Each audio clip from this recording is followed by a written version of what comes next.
Hello and welcome to my YouTube channel about data, innovation, new work and leadership. I'm a senior data product manager, and as this area is quite new in the industry, I would like to share my knowledge with you and support you to transit into the digital area. If you're interested in these topics, feel free to subscribe to the channel and activate the notifications. Today, I will give you an introduction about digital business and what it has to do with the world of data.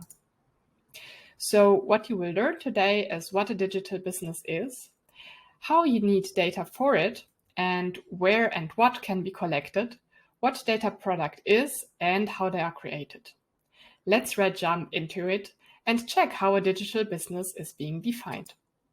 So when you Google it, the following definition will show up and tell us that a digital business is when you use technology to reinvent and transform products and services in order to create new value and connecting things, insights, and experiences.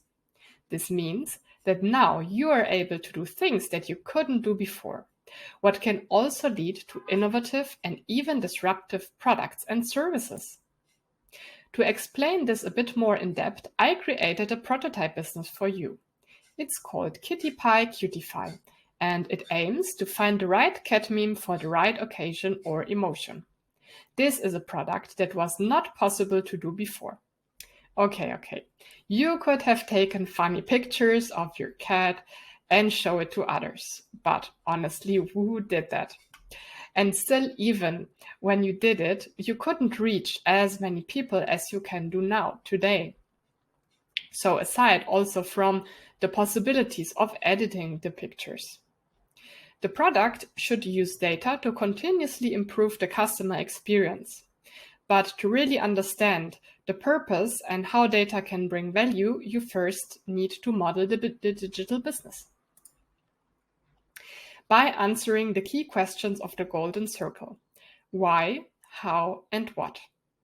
This is important because on the one hand, you want to make sure that the purpose is crystal clear. And on the other hand, arguing through the why in marketing is much more successful than by starting from the what. There are really cool videos about it, especially by Simon Sinek, that I will link you in the description. What also happens when you answer the questions, starting from the why, is that you set a navigation mark in the direction you want to head to. This will help all employees to align their activities towards this overarching purpose. In this case, the app should give everybody the chance to feel happy by showing you the right cat meme and making you smile and feel better. The second framework we use in the digital business modeling, because as our possibilities are new with the technologies and also our relationships to consumers are. This is the most important foundation that later can enhance the further development of our business and again lead us in the right direction. In digital business, we are striving usually for a long-term, but always for a two-sided relationship, where our consumer receives and gives at the same time. A consumer can be a private person, be on the B2C side, or it can also be a company, be on the B2B side, or it can be even a combination of both. And it is also possible to connect even further business models to this one by adding another box. So companies like Amazon are using this to plan out their corporate growth. I will link the book in the description below so that you can check it out. I can really recommend it. In our case, the private consumer receives cat memes and we get the data about it, or some money later for additional feature we will implement someday. On the other side, the other person or company can upload cat memes and, for example, get a money tip for each uploaded picture or pay for marketing ads they place on our app. But why is data now important and should be regarded as an asset? Well, because you also might ask, why can't we directly buy something with data? Because we cannot buy something with data as we usually do with money, right?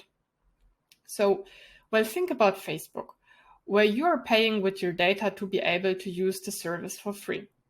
Companies can use this data to make their products and services even more valuable, and by doing so, make it more attractive for the consumer to stay and buy some other things. The longer the consumer are on the platform, the more marketing revenues they might be able to generate, or the easier it can get to pursue consumer to buy additional services and products, if they really know how to use the data to do so. So data has also two further advantages. One piece of data can be used for multiple purposes. And with a really high qualitative, good set of data, you have nearly endless possibilities of what you can do with it. But the flaw is that you need to have access to the data, as long as it is legally allowed, and you need to have a good quality. That is also not very easy, to be honest. So for that, internal silos need to be broken down, so that data can also be a change agent to unite the departments and support cross-functional collaboration. But let's go back and check how we can use data to improve our consumer experience. Let's imagine we are a startup and we want to create this app. Then we would probably have limited capacity and can't launch all the features at the same time. So, for example, we decide to start with the emotion sad, just to see how it goes, because this is the strongest emotion. And we have various possibilities to design our products and services. Instead of checkboxes, maybe we might use emojis. But what is really valuable, and is this the highest priority? To be able to understand how you could improve the experience, we need first to understand what data we could potentially collect, and also need to be clear about the questions we want to get answers to. To make it more tangible, I created a prototype that you can use as well by scanning the QR code or using the link.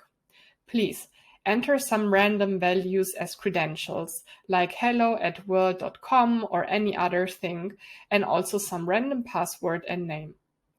I used the free version of Adalo, which is a no-code app creation tool. As it is the free version, it has some limited capabilities when it comes to the storage of data. But as it is not a real app and I'm not interested to keep any data there or sell it or gain any money with it, everything will be deleted anyways on a regular basis, just to be sure. When I open the app and enter the credentials, I get to the home screen. Here, I can select how I'm feeling today, if I'm sad or if I have another emotion. When we click on sad, I get to the next page where I can select how sad I feel. In this case, we select melancholic. Now I already get to the last page, which the sad potato cat meme that is feeling with us. And maybe I need more cats to feel more happy. So I can click on the button and reshuffle. And when I finished with that, I can go back and restart. Now let's check out what happens when I click on other. Here we directly get a cat meme, because for other we cannot define yet any subset of emotions. So this is why we directly show a cat meme. We again can go back to the home screen. Now we already tried out all the possibilities. Let's check out the other features here. So we have the profile that is wrongly linked here. That can occur. So when you click on the correct linked profile, you see that it is not a profile yet, and that you also see that this app is for this training, and that you have some very basic counts on how often I chose emotions, how often I chose the depth of sadness, and how often cat memes are being shown, or I clicked on the button to show more cat memes. This means when I would click here on restart and go again through the process, then the number would increase. So this is just some very basics that are implemented here, and actually in Adalo, in the basic version, these are also the only things that I can count when we look at our training. We have also the search here, but when we go here, we see it's empty because we did not define this feature yet. So we just have an idea that we could, for example, enter a certain name of a cat meme and then theoretically see then the different pictures of the cat meme. That's already it. Now let's go back. Coming back, we now can check what kind of data we can potentially collect. First of all, there are various categories like technological information, functional, marketing, activity, personal, and potential other that we can use to cluster data we collect. Each category has then its own kind of data that it's sometimes mandatory to have. So for example, you want to make sure that the product or service is working technically. And others are optional and GDPR relevant if you live in Europe. So these are the legal constraints. In the technology area, we might collect the prototype, the screen size, or if it was a mobile or a web access, because maybe you want to improve for mobile access. In the functional area, we could check if the page, pictures, buttons are being displayed and collect data about the session. A session could start when you start using the product or service and ends with a timeout or when you stop using the service. Marketing entry channels and details are also important categories, as you would like to optimize the campaigns and the budget spent for it. And then we have, of course, the activity category, where you could check how the consumer interacted with the app. How long did the consumer watch the page before clicking on a button? On which button did the consumer click? And lastly, personal data. If the consumer is logged in, what's the ID and how the consumer maybe also used the app before, like for example, to improve a cat meme recommendation engine that we could launch in another release of the app. As mentioned before, it is not a complete list, and it does not make sense to collect randomly everything. You need to be aware on what you want to do with the data, what insights you want to get in order to be able to improve the consumer experience. But be aware that collecting data is nothing that happens automatically. Every piece needs to be implemented or created somehow manually or via a technical process. Also, data needs to be stored, what can be very expensive. And this is also why it is not in the interest of a company to randomly just collect everything. Like mouse tracking, worst thing ever, do not think about. Also, you need to have experts and be aware on the usage of data when you really want to leverage it. So not every company is collecting or using data. But as BARC trend monitors show, these companies will get lost in the competition if they don't manage to create a proper data foundation within the next 2 years. So let's look on some potential questions you might like to be answered. In the technology area, as a startup, I need to know if I should focus my development on web, iPhone, or Android native development, or some more overarching programming languages for mobile phone. This has a huge impact on which people I'm hiring, but also on the possibilities for the app. I also want to make sure that all elements are being shown and that the page load speed is fast. And I can improve it until a sophisticated level is reached so that people are more motivated to stay and use it.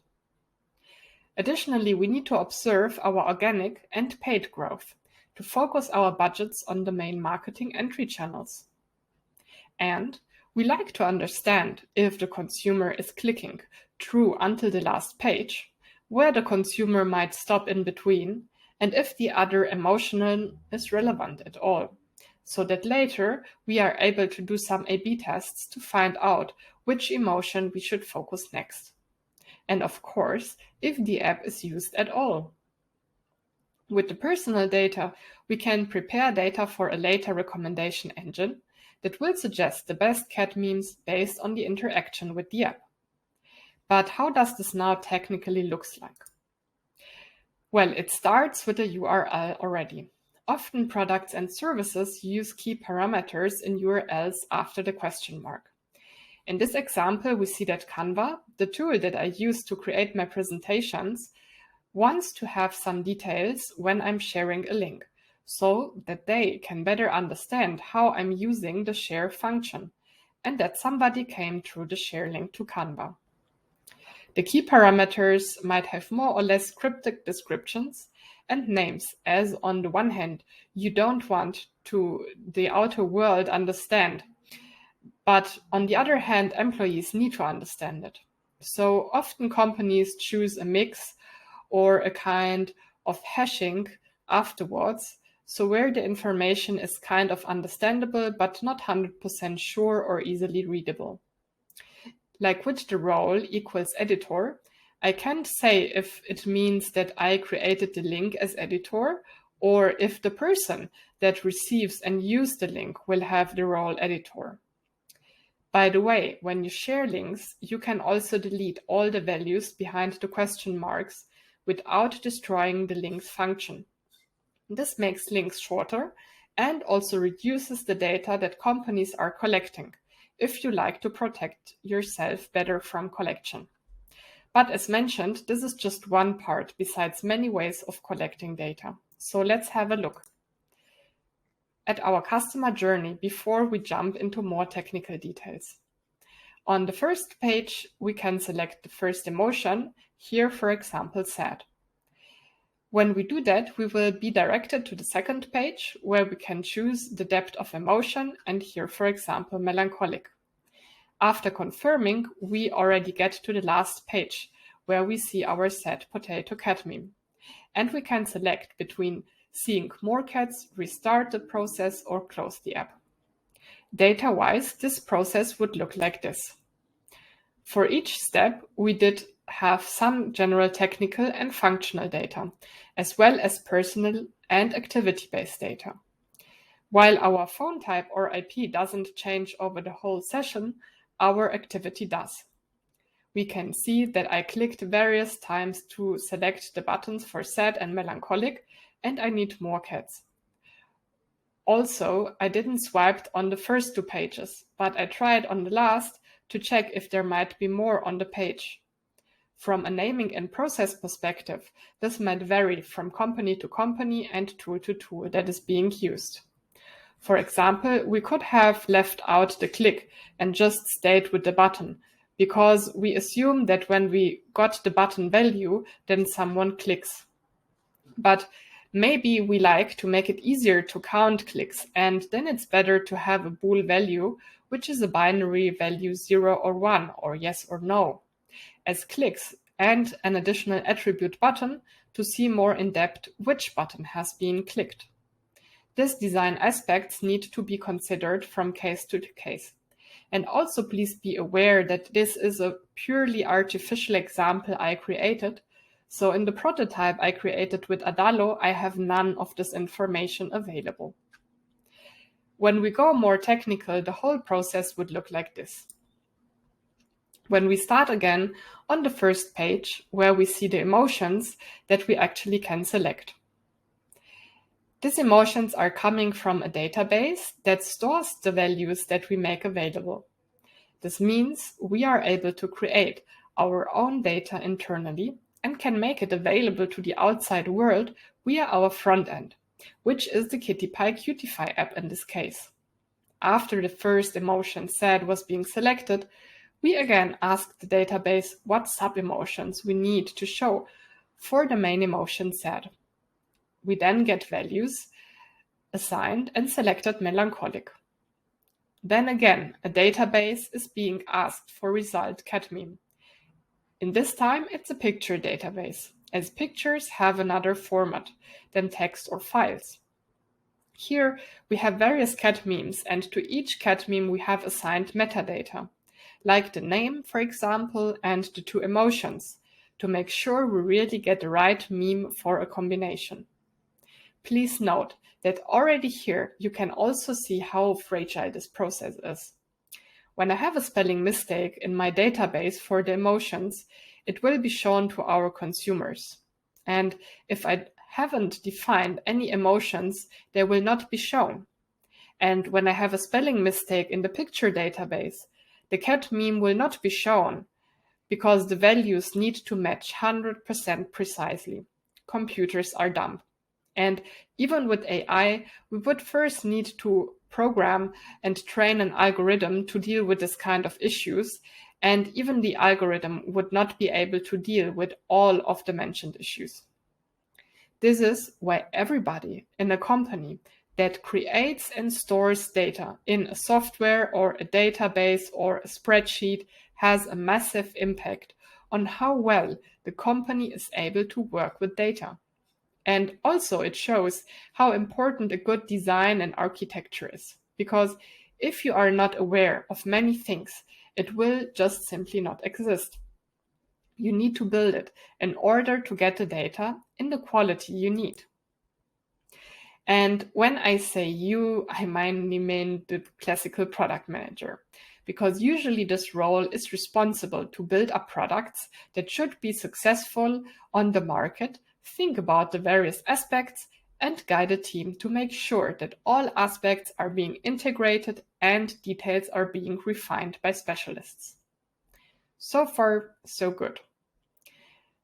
But when now the team would like to know more in depth how well the product is going, they need to be able to combine all this data to create meaningful insights to make further decisions. And this is where my role comes in. As a data product manager, I will make sure that we collect data from all across the organization and that I can shape data products out of them. Because I understood the value of data and how it is connected to the business, I also involve all relevant departments in a close collaboration. Because as we learned, everybody can have an impact. And lastly, I design the data products and services in a way so that they can be used for various purposes and are easy and convenient to use. This means that I can also plan trainings and support the business side to increase their data literacy and ability to make data-driven decisions. So going back to our example, this would mean that I would figure out what databases do exist for our app in this case, and we have, of course, also the emotion database, including personal consumer data. We have a picture database and an extra real-time tracking database. We can also have a marketing tool that we use for our email campaigns, for example, and there could be potential other tools and databases, of course. I will then ask some developers to load the data into our data lake or data warehouse, depending on the architecture. Making data available is already the first valuable step of a data product that should not be underestimated. We can transform and model the data in the data warehouse in order to create the main data product itself. And from there, we are able to create various reports and perform analysis in order to get all the insights we like to get. Please note that this is the most time-consuming part, because in order to transform and model the data in a correct way, you really need to understand what the business needs, what the business logic is behind, and also potentially in future, what you would like to get out of the data. And if you don't understand this kind of things, it makes it really hard to do the job actually. So often there is a long back and forth between the developers, the data product manager, and the involved business departments. Again, I need here to remind you about the data quality as well. If you haven't given attention before in the design and entered values, then you will decrease your possibilities here to really get the insights you want. In the worst case, you will not be able to get them at all. And this is why it is so important to really understand the steps before, because they have a main influence on your later capabilities. But let's go back to our example and see how this data model would look like. As we made sure in this case that all the data is perfectly clean available. And this is really just a random example. You could also model it in a different way. So in our case, we structure the data that we have in tables, which you can imagine as pages on a spreadsheet, but just much more powerful. And the structure, as said, can vary from use case to use case, or it can be also general from a business perspective, where you can build further data models on top, depending on what you want to do. So Let's say we collected all technical information in one table, all the session data in another, and so on. All tables share some connections together, which are also called relations. The relation express how the data in the one table is connected to the other and vice versa. For example, in one session, I will likely have only one entry for the technical details, because I defined that the session will end automatically when the device switches during the session. But one set of technical details could have multiple sessions, because when I always use the same phone to access the app, then I will have the same technical information for each session I create. When we look the user behavior, we can also notice that we might also create additional metadata for our own. So, for example, to know in which order certain data arrived, which might be relevant in some cases of real-time processing. So when we build up a model, we could now do some analysis. We could build a training set to create a recommendation engine or create a report for the business user so that they can judge on how well the business is going. Which would look something like this as a very simplified, easy example. There are many tools outside the market that a company can use for professional reporting. And as a report is for me an enhanced data product that can be created by me, a report developer, an analyst, or even a business person. Usually a report starts with a short description, big main numbers, ideally not more than 5, better 3, some filters, or also called dimensions, which are also later be used to change the visualizations, and of course then the visualizations themselves to understand trends or also correlations between data better. Also here, think about the design, and the core insights you want to get is really key, because you can very easily have so many things on a report that at the end you will lose the insights. You will not have any actionable key learnings about it because you're not focusing on the main things. So really take the time at the beginning and think what you really want and need to know to take actions. Let's look, for example, at the 62% of unique users that improved their emotions since the last month.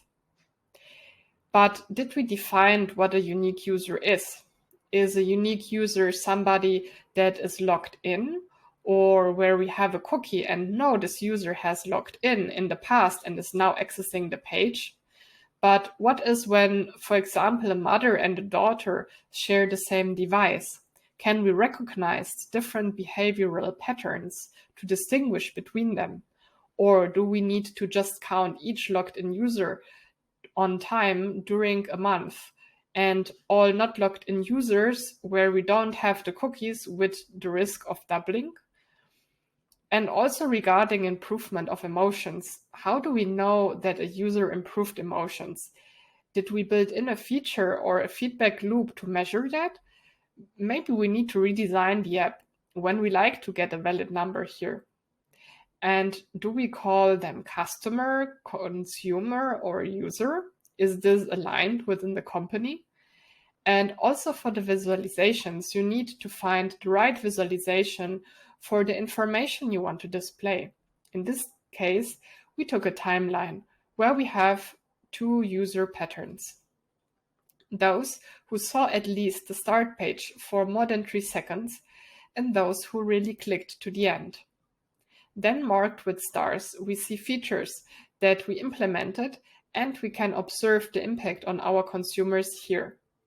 While the first 2 features led to an increase of users that clicked through, the last feature let this number drop.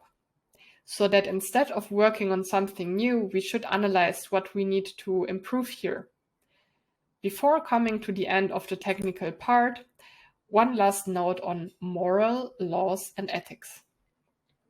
With big power comes big responsibilities. I think you know that quote. And not all humans take this responsibility serious or are aware of it. And especially in Europe, we have very strict rules when it comes about data processing and personal data that are known as GDPR or the Data Protection Act in the UK. Other countries do not always take it so serious, and data can also be used against you or also for harmful purposes. And this is also why it is important to be aware of how digital products operate with data, because on the one hand, you can protect yourself better, and on the other hand, you can act more responsible and engage for fair ethics in this area, especially when you are in a company dealing with data. Every employee needs to take responsibility because we are all in the same boat. And as mentioned, creating digital products and data products is a collaborative process where many departments and people need to contribute. This will need to break up internal silos and enable a cross-functional collaboration. For that, everybody needs to be able to contribute and need to understand the basics of the endeavor. There are various techniques like impact mapping that can support this. After these very basics are being clarified, we could then switch to an iterative planning where we can adjust the plans we made and we are able to react quickly on changes and focus on the most valuable outcomes. To facilitate this, we need to communicate together regularly. Agile frameworks such as Scrum or Kanban can give us some guidance on how we can design the communication, which meetings we need, and other details we need to clarify. This strong collaboration depends also on another aspect, and this is the leadership style. Because if, as a leader, I won't give any possibilities to my employees to decide and shape things, then I would actively block a vivid collaboration between the departments. Also, I would not empower my employees to leverage their potential. But this is another story that I will share in another video, as this is a big topic with many aspects, and this video is already going pretty long. I hope that you now have a better understanding about what digital businesses are, what key aspects you need to know to create them, and how you can use data to leverage the full potential of it. Thank you for listening, and comment below the video or contact me via social media if you have any questions, want to stay in touch, or have ideas for further content that I should create. Thank you so much. I wish you a wonderful day.